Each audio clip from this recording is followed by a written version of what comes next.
लोगों ने बताना है कि किस तरह के लोग आए, किस हुलिये के, किस तरीके से वो पुरअमन जिसको कहते हैं एहतजाज करने के लिए आए थे, वो आपने सारा देखा है। अब फिर मैं वही कहूँगा दो बातें, कि उनकी कोशिश एक थी कि वो किसी ना किसी तरीके से डेड बॉडीज़ लें। प्राइम मिनिस्टर की मीटिंग हुई, मिनिस्टर साहब साथ थे। ही वॉज वेरी क्लियर कि हमने डेफिनेटली इलाका भी क्लियर रखना है और जानी नुकसान भी नहीं होने देना। तो उनकी भी बड़ी क्लियर इंस्ट्रक्शन है, सारा कुछ है। उसके बावजूद हम जो मुमकिन है कर सकते हैं किया है। खैर उन्होंने आना था, आ गए। एक चीज़ उनको क्लियर हो जाए कि ना तो उनके इस आने से कोई मुज़ाकरात का सिलसिला शुरू होगा, ना उनसे किसी किस्म के मुज़ाकरात होंगे। उन्होंने आके देखना था, देख लिया। अब अगर वो ये तवक्को करें कि उनके साथ मुज़ाकरात होने, वो कोई सूरत नहीं है। ये आज अभी पीएम की मीटिंग हुई है, उसमें बड़ा क्लियर कट पीएम का डिसीजन है, गवर्नमेंट का डिसीजन है कि कोई मुज़ाकरात इनसे नहीं होंगे, कोई ये धरने वालों से मुज़ाकरात नहीं होंगे। जो जानी नुकसान, जो माली नुकसान हो रहा है, पिछले 2 दिन में हुआ है, उसकी ज़िम्मेदार एक औरत है जिनका नाम मैं पहले भी बता दिया आपको।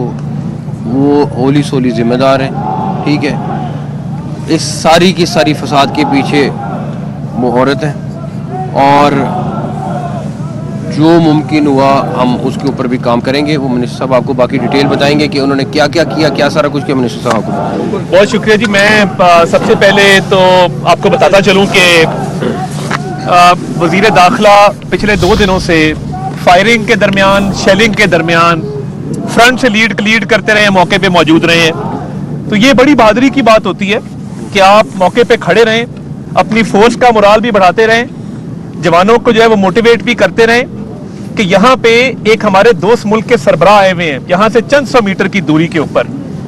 उनकी सिक्योरिटी की जिम्मेदारी, उनको एक वेलकम यहाँ फील देना पाकिस्तान के अंदर, उनके साथ मुआहदे करना तजारत के ऊपर, सरमायाकारी के ऊपर, ये रियासत पाकिस्तान की जिम्मेदारी है।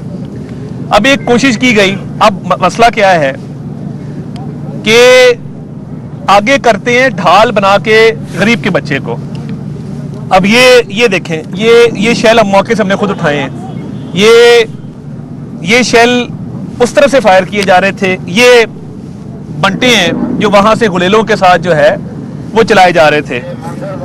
रियासत बिल्कुल कमजोर नहीं है। अगर किसी का ख्याल है कि ये थोड़े से शेल मार के, थोड़े से कारतूस चला के, थोड़े से बंटे फेंक के रिहा कर लेंगे, आज इनको वो फैंटी यहां से चलाना हमने शुरू की है। और पिछले 2 चौक पीछे लेके गए, ये आए थे ना कंटेनर पे चढ़ने के लिए। मैं उस वक्त बैठा हुआ था बेलारूस के प्रेसिडेंट के साथ, जब यहां पे कंटेनर के ऊपर चढ़ाई मुट्ठी भर शरपसंदों ने की। अब मुझे ये बताइए, किस पॉलिटिकल पार्टी का मैनिफेस्टो आपको ये इजाजत देता है कि आप अफगान शहरियों को अपनी पॉलिटिकल पार्टी में मेंबरशिप दें? हमारी पॉलिटिकल पार्टी में तो ये काम नहीं है। हमारी पार्टी में मेंबरशिप लेने का पहला जुज़्व ये है कि आप पाकिस्तानी शहरी हैं तो आपको मेंबरशिप मिलती है। आप इंडिया के शहरी हों, आप अफगानिस्तान के शहरी हों, हम मेंबरशिप नहीं देते हैं पार्टी की। अब जो बंदे अरेस्ट किए हैं वज़ीर दाखिला साहब ने और इनकी फोर्स ने, मैं उनसे मिला जब ये कंटेनर के ऊपर से उनको घसीटते हुए पीछे हम लेके गए हैं। उनसे पूछा है कि भाई आप कहाँ से आए हो? एक सवात का दिहाड़ीदार मजदूर था, उसने कहा जी मुझे तो पैसे दिए गए हैं। दूसरा जो बच्चा था 16 साल का, जब उससे मैंने पूछा कि भाई आप कहां से आए हो, वो पश्तो में उसने जब जवाब दिया तो मेरे साथ लोग मौजूद थे, उन्होंने ट्रांसलेट किया तो वो अफगानिस्तान से आया था। अब इस वक्त अल्हम्दुलिल्लाह रेट ऑफ द स्टेट बहाल है, ये एरिया सारा क्लियर किया गया है। जो शरपसंद आगे भेजे थे, और अब बीबी क्या कह रही है? कह रही है अली अमीन लीड करो, मैं पीछे आ रही हूं। यानी आप में अगर इतना है तो आप कासिम को बुलाएं, सुलेमान को बुलाएं, अपने बच्चों को, आपके पहले खावन में से भी बच्चे हैं, आप अपने पहले खावन में से बच्चों को बुलाएं, उनको आगे लीड करवाएं। गरीब के बच्चों को आगे करते हो ये चीजें दे के जाके मारो। तो ये हमला किया गया था जिसको पसपा किया गया है। और ये जो चाल चली जा रही है, जिस तरह मोहसिन नकवी साहब ने कहा है, कोई मुज़ाकरात किसी किस्म के नहीं है। देखिए आपके ऊपर केस है 190 मिलियन पाउंड का, आप पे 9 मई के केसेस हैं। अदालतों में ये केसेस हैं, उस पर क्या बातचीत करनी है? क्या एनआरओ मांग रहे हैं? क्या डील मांग रहे हैं? क्या डील दी जा सकती है? क्या एनआरओ किया जा सकता है? तमाम तर केसेस अदालतों के अंदर, अदालतों से रुजू करें। तो इसकी तो कतई इजाजत नहीं है। और देखिए, मैं दोबारा कहूंगा, रियासत के सब्र को मत आजमाएं। आप जो चाहते हैं ना कि स्ट्रेट फायरिंग करके ये बीबीआई खून लेने, ये बीबीआई लाशें लेने, अब इसीलिए कह रही है अली अमीन तुम लीड करो, मैं पीछे आ रही हूं। मैं उनको दावा देता हूं ना, आप फ्रंट पे आए, हिम्मत करें कि आप बैठ के इतना पार्टी के मामलात को चलाती हैं, आप आगे आए, फ्रंट से लीड करें। आए, हम डी चौक में खड़े हैं और कंटेनर के पीछे नहीं खड़े हैं, हम कंटेनर के आगे खड़े हैं। और इंटीरियर मिनिस्टर ने लीड फ्रॉम द फ्रंट किया है। और एक जो बार बार बात हो रही है ना, बड़ा आसान है, गोली चलाना सबसे आसान काम है, एक छट्टा मारे तो यहां पे सफाया हो जाए। मगर ये रियासत पाकिस्तान है, हम तशद्दुद का जवाब बिल्कुल दे रहे हैं और सख्ती से दे रहे हैं, मगर कोई इस सब्र को आजमाए ना। हम इनको लाशें नहीं देना चाहते, ना देंगे। ये रेंजर्स के एहलकार शहीद होते हैं, पुलिस के एहलकार शहीद होते हैं, उनका खून किसके हाथों पे हम तलाश करें? और ये लाशें लेने आई है, ये मुल्क में नारकी फैलाना चाहती है। हम इनके हाथों में नहीं खेलेंगे, सख्ती से निपटेंगे और जवाब देंगे। किसी को यहां पे चढ़ाई की इजाजत नहीं देंगे। आए आगे, हम तैयार बैठे हैं। मगर अगर कोई ये समझे कि रियासत की कोई कमजोरी है, तो हमारी कोई कमजोरी नहीं है। ये अफगान शहरी, ये शरपसंद जिनको आपने आगे लगाया हुआ है, रिकॉर्ड याफ्ता लोग हैं। एक की मैंने आईडी चेक करवाई है, वो पता लगा इस्लामाबाद में डकैतियों में मुलविस है। इस्लामाबाद के जितने डकैत हैं, इस्लामाबाद के जितने रिकॉर्ड याफ्ता वारदाती हैं, जो F10 में, F11 में, G10 में वारदातें करते हैं, उन सारों ने इस धरने का शेल्टर इस वक्त लिया। और मैं आपको वसूख से कह सकता हूं, मेरे पास एविडेंस मौजूद है, मैं टाइम आने पे हम आगे लेके आएंगे। मगर वारदातियों को, टेररिस्ट को, अफगान शहरियों को शेल्टर देना और पॉलिटिकल प्रोटेस्ट की, और मैं इंटरनेशनल मीडिया को भी आज ये कहना चाहता हूं, please, you are trying to portray as if the government is coming down hard on peaceful protesters. This is not a peaceful protest. I have in my hand shells of tear gas. I have in my hand marbles which are being pelted upon the police personnel and the rangers. I would like to request you that this is a political rhetoric which they are playing upon. Please do not fall prey to this rhetoric, because they are violent protesters. They want to destroy the peace of Islamabad. They want to sabotage a foreign visit from the president of Belarus, which is taking place at this point in time. We had offered them to go elsewhere. They can go into their own province and stage this protest, but they are hell-bent that they want to disturb peace on the Constitution Avenue, which will not be allowed. The Interior Minister had offered to hold this protest at Sangjani. It would have been a peaceful protest. We would have provided security. We would have made the arrangements for this peaceful protest. But why is it that they are insistent on holding this protest at D Chowk? Because they want to destroy the peace of Pakistan. They want to vandalize public and private property and cause damage to life and property of private citizens. And they have amongst them Afghan citizens, terrorists, dacoits, robbers, all kind of people who are wanted by the law enforcement agencies have joined their protest. तो ये परअमन protest नहीं है।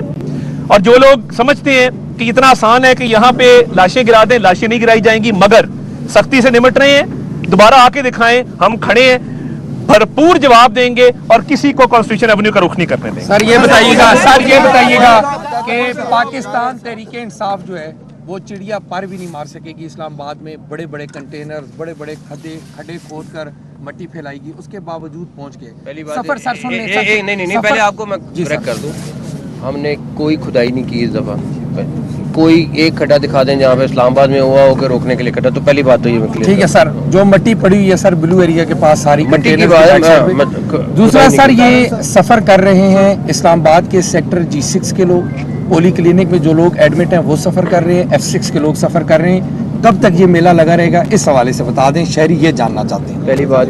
पहली बात ये कि मैं I think पिछले एक हफ्ते से मिनिस्टर साहब, पिछले एक हफ्ते से हम खुद कह रहे हैं, हम नहीं इस्लामाबाद के शहरियों को तंग करना चाहते। इतने सारी चीज़ के बावजूद आज भी मोबाइल सर्विस चल रही है। जो इस्लामाबाद के रास्ते पिछली दफ़ा ब्लॉक हुए थे, वो वाले उस तरह रास्ते ब्लॉक नहीं हुए। सारी चीज़ के बावजूद हम जहाँ तक हो सकता है रिलीफ देने की कोशिश कर रहे हैं, लेकिन आपके सामने मजबूरी है। उनके हाथ में वेपन्स हैं, उनके हाथ में गुलेले हैं, उनके हाथ में हर तरह की चीज़ है। और जो मिनिस्टर साहब ने भी कहा, ये बात कोई ऐसी बात नहीं है कि हम सिर्फ सियासी तौर पे कहना चाह रहे हैं कि जी ये लाशें देखना चाहते हैं। प्रैक्टिकली मैं आपको बता रहा हूँ, मैंने 2 दिन में जो विटनेस किया है, हर चीज़ से मुकरते हैं, हर चीज़ से लेफ्ट राइट होते हैं। उनकी जो इंटेंशन है मैं आपको बता नहीं सकता, बट वक्त आने पे आपने खुद देख लिया, आज आए थोड़ी देर के लिए, आपने देखा किस तरीके से आए, क्या किया सारा कुछ। तो ये बात नहीं है कि हम इस्लामाबाद के शहरियों के लिए एहसास नहीं है, हमें एहसास है। हम जितनी मुमकिन हो सकता है उनको फैसिलिटी देने की कोशिश करें, लेकिन क्या करें। एक मैं ऐड कर दूं, जो बंदे गिरफ्तार किए गए हैं उस पे इंटीरियर मिनिस्टर साहब के हुक्म पे पर्चे दर्ज हो गए हैं। और देखें, ये अब बेल नहीं होगी। जो बंदे हमने आप गिरफ्तार किए इधर डी चौक से गिरफ्तार किए हैं, और जो मजीद भी आएगा, हमने वादा किया था गिरफ्तारियों को, गिरफ्तार हुए, मगर अफगान शहरी के ऊपर हम एडिशनल जो है वो बाकायदा दफात लगा रहे हैं ताकि आइंदा कोई गैर मुल्की जो है वो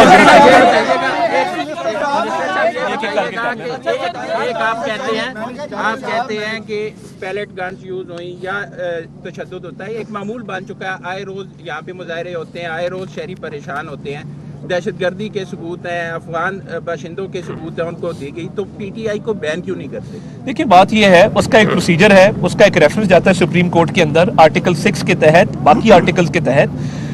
वो प्रोसीजर जब वक्त आएगा, कोई फैसला होगा, उसको फॉलो कर लिया जाएगा। मगर देखिए, हमारी कोशिश क्या थी कि एक प्रोविंशियल गवर्नमेंट है, कुरम के अंदर 50 लाशें पड़ी हैं।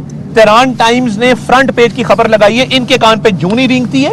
क्या इन्होंने कुरम के लवाहिकीन के साथ कोई पैकेज अनाउंस किया है, या वहां पे कहा है कि हम आरपीओ को बुलाते हैं, हम डीआईजी को बुलाते हैं, हम बैठते हैं, उनसे बातचीत करते हैं? सूबे में आग लगी हुई है, जवानों की लाशें हम उठा रहे हैं, अफसरों की लाशें हम उठा रहे हैं। तो देखिए, 18वीं तरमीम के बाद क्या सूबाई law and order primary responsibility सूबाई हुकूमत की नहीं है? ये सिर्फ ये है कि आप गाड़ी पे नाच गाना करें, यहां पे आके गाड़ी की छतों पे चढ़ के बड़के मारे वफाक के ऊपर, अपने घर में आग लगी हो और आप दूसरे के घर में आग लगाने की कोशिश करें, तो इसका अंजाम कभी भी अच्छा नहीं।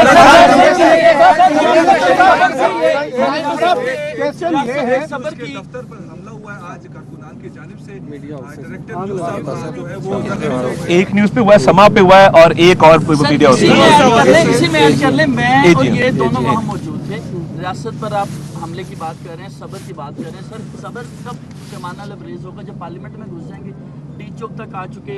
हमने कलअदम तंजीमों को भी इस तरह से नहीं देखा कि वो दफातर में घुस के लोगों के तशद्दुद करें। मैं और ये आधा घंटा वॉशरूम में रहे जी, वहाँ पर खुद को बचाए महसूर रहे।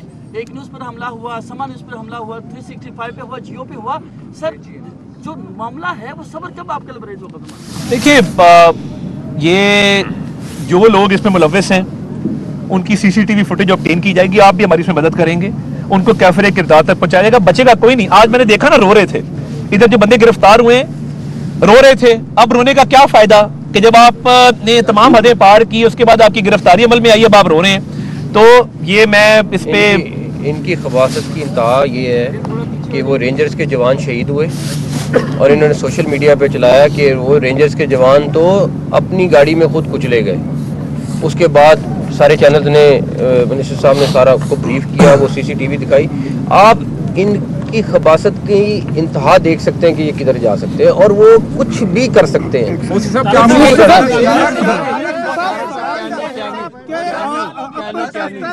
चुके हैं इस्लामाबाद में। बात की है कि गरीबों के बच्चों को इन्होंने ढाल बनाया होता है, आगे होते हैं। तो ये बता दें, 2 मिनिस्टर यहाँ पर मौजूद हैं, कि क्या यहाँ से बुशरा बीबी और अली अमीन गंडापुर को भी आप लोग अरेस्ट कर सकते हैं? देखिए, ये जो गिरफ्तारी होती है ना, ये इस चीज की पाबंद नहीं होती कि वो कौन है आगे। जो गैर कानूनी काम करेगा, वो चाहे जो भी हो, जो कानून को हाथ में लेगा, उसकी गिरफ्तारी बिल्कुल अमल में आएगी। पहले दिन से इंटीरियर मिनिस्टर ने कहा है कि जो डी चौक आएगा गिरफ्तार होगा।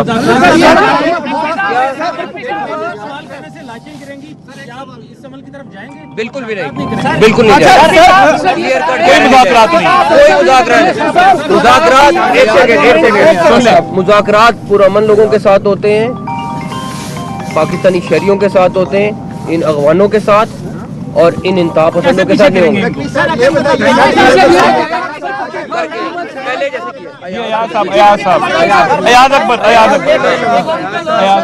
सब ये बताएं कि इलेक्टेड एक चीफ मिनिस्टर जो है हर महीने यहाँ पर चढ़ाई की कोशिश करता है और एक वफाक के ऊपर ऐसे मौके ऊपर आप बार बार कह रहे हैं कि यहाँ पर कोई ना कोई डिग्निटी यहाँ पर मौजूद होती है, तो क्या गवर्नर राज की तरफ किस चीज़ का इंतजार कर रहे हैं आप लोग?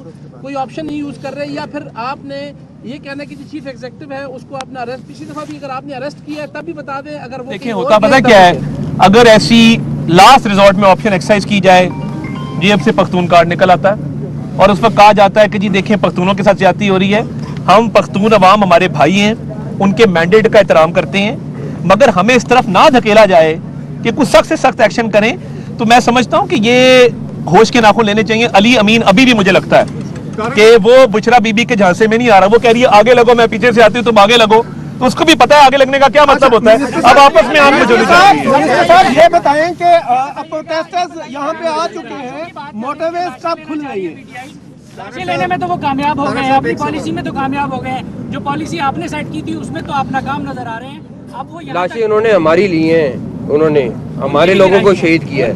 कौन सी की है? अच्छा ये बताएं कि ना एक सेकंड, आप जर्नलिस्ट हो? ठीक है, मुझे 6 नाम ला के दो। मैं भी नहीं एक सेकंड, नहीं यार एक सेकंड यार एक सेकंड यार टॉक शो तो नहीं है ना यार, मैं जवाब ले लो ना। अरे भाई जवाब ले लो। मैं कह रहा हूँ अगर वो कह रहे हैं 6 लोग मारे गए, मुझे 6 लोगों के नाम खालिद साहब। ठीक है, थैंक यू। अच्छा प्रोटेस्टर्स यहाँ पर आ चुके हैं, अब मोटरवेज कब खुलेंगी और बुशरा बीबी पर टेक्सला में मुकदमा है, क्या उनको गिरफ्तार किया जाएगा यहाँ पर? आगे देखें क्या होता है। थैंक यू जी, बहुत शुक्रिया।